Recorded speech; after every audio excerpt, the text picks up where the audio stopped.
All right, my people, the news that we wait for since morning, don't finally land. Since morning we dey court, INEC and Labour Party, and APC and PDP, everybody dey court, all the lawyers have been shouting, my lord, my lord, my lord. Okay, what did they court for? INEC say they want to reconfigure the BVAS machine.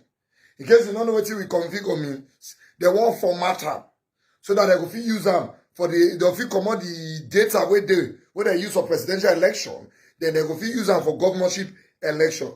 Labour Party and Peter Obi say lie, we need to inspect that data. When you take declare say Tinubu win. INEC say, but we need to do election. Anyway, they have been in court since morning, and the court have granted Labour Party the permission to inspect the BVAS, and at the same time has granted INEC the permission to reconfigure the machine. How do they do this? Watch this video. Standing with me here in court is one of the lead lawyers of the Labour Party, and its presidential candidate, Alex Ejiseme, who joined me here now to say a little about what transpired in court today, sir. Good evening, sir. Yeah, good evening. Yes, please, just a little detail about the bullying and then how it affects the entirety of the whole process, the electoral process. Okay, yesterday the Independent National Electoral Commission brought an application to vary the order which was made by the Court of Appeal on the 4th of March. Interestingly, the Court of Appeal this evening refused to vary that order. But what is worrisome to us is that the courts, in their own application, allowed them to reconfigure the BVAS machine, according to them, for purposes of the March 11th governorship election in the country. Well, INEC gave an undertaking that they have a back-end server that will protect every data. So we are going to hold them accountable. They said they have a back-end server. So we are going to hold them accountable if anything will happen to any of the information as contained in the BVAS machine. So that is essentially what transpired in court today. So generally, what do you think the implication of this? What do you think the implication is about this whole? Well, we are not too comfortable with that. We are not too comfortable that the court will allow them to reconfigure. But the court has spoken, and there's nothing we can do about it.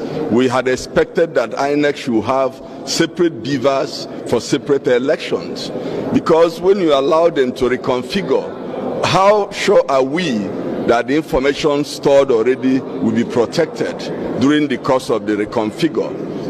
So these are the fears we have. But the court had spoken, and the INEC had given an undertaking that nothing will happen to the information stored in the BVAS machine. So that is our position. Okay, the ruling of the court today, does it have any constitutional implications whatsoever in terms of looking at the law and the constitution itself? Do you think that this is a very good move for the Labour Party and, of course, its presidential candidates? Well, we are going to review when we get to our office. We are going to discuss with our candidates and the team of lawyers, and we decide what next to do with respect to the ruling. That's all I can tell you for now. Thank you very much. All right, well. Thank you.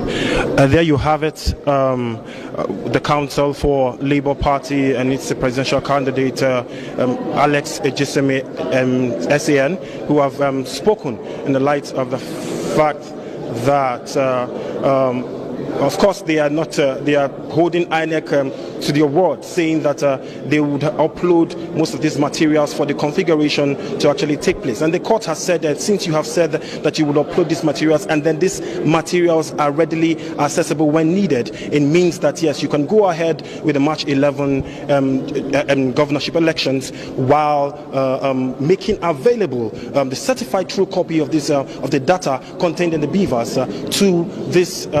To the party and its presidential candidate, of course, for forensic checks. Back to you, Utube. Well, thank you very much, Chibuzo Okeze. Chibuzo, reporter there in court. We had a lawyer for the Labour Party, Alex Ejiseme, senior advocate of Nigeria, who's basically summarized some of the things we have said earlier. Alex told us that the court has allowed INEC to reconfigure its BVAS machines, and that INEC also gave an undertaking that they will ensure that information that has already been transferred or is still being transferred to the back-end server from the BVAS machine remains for them to access it. Teve takes us back to the issue of trust, because the senior advocate there says, well, they are not very comfortable with the fact that INEC has been allowed or given room to reconfigure these machines. It may affect those sensitive information which they hoped to extract from those machines for this election. Indeed. You see, there is a school of thought that believes that just the way INEC accredits agents or parties for polling units, the collation center, there should also be agents of the parties at the back end where all of this server thing is happening. That will eliminate every sense of doubt in the process. But unless that is done, we'll have this challenge. Those should be technical agents who understand ICT very well. Not just those agents. No, certainly no. And you can be sure that all the parties will have more than enough, of such talent. And one thing the Labour Party lawyer also said is that INEC should have provided different BVAS machines for governorship and all of that.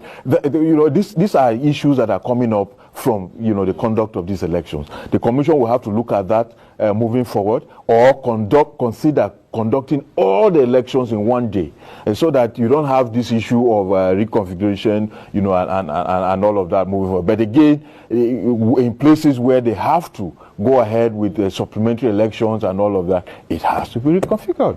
Absolutely. So technology has come to stay in our electoral process, and we must learn how to handle and manage it moving forward. What I really can't remember, I think I have to look back on some of my records, is in the run-up to this election, whether INEC at any time had mentioned, even before the election was held, sometime last year, when it would introduce the BVAS technology and all of, whether he had at any time mentioned that it would require reconfiguration after the presidential and National Assembly elections. If I missed that, Teve, I don't know whether you also missed that. Did you ever hear INEC mention a reconfiguration after the presidential election to prepare the BVAS for the governorship election? They may not have said that, but I know they talked about configuration of BVAS. Before they went into the February configuration I heard, which I have in my records as a journalist, was per polling unit, because each BVAS is polling unit specific. So they'll configure each BVAS for the over 170,000 polling units across the country. Indeed, as it is, this issue of reconfiguration started long when we were using the card reader, and even with the BVAS, it's such that if you pick any of the BVAS machines now, the expectation is that you cannot use it for voting or anything.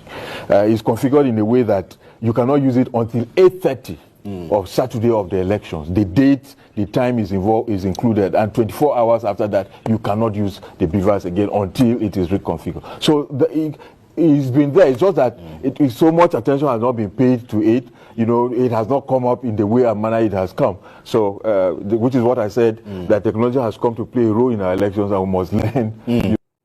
The problem is that we not trust INEC. Nobody trusts INEC. Even INEC not trust INEC.